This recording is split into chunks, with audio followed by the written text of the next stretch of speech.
Hello អ្នកទាំងអស់គ្នាថ្ងៃនេះគឺយើងមកធ្វើ slime ទៀតហើយយើងត្រូវការទឹកប្រខាងកាយហើយយើងដាក់កាយចំនួន3ដបមកហើយពេលយើងដាក់ហើយអស់ហើយយើងក៏ថាយើងកូរសិនមកពេលបានកូរវាយូរទៅយើង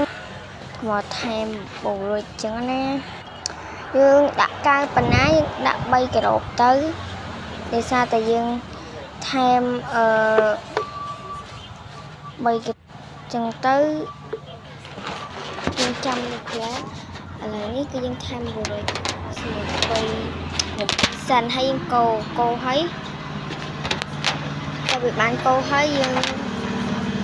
ក៏មកទឹកបូររួចទៀតទៅដើម្បីដោយសារតែខ្ញុំប្រាប់ឲ្យថាយើងធ្វើកាយមួយដបដាក់ទឹកបូរប៉ុណ្ណឹងទៅសំខាន់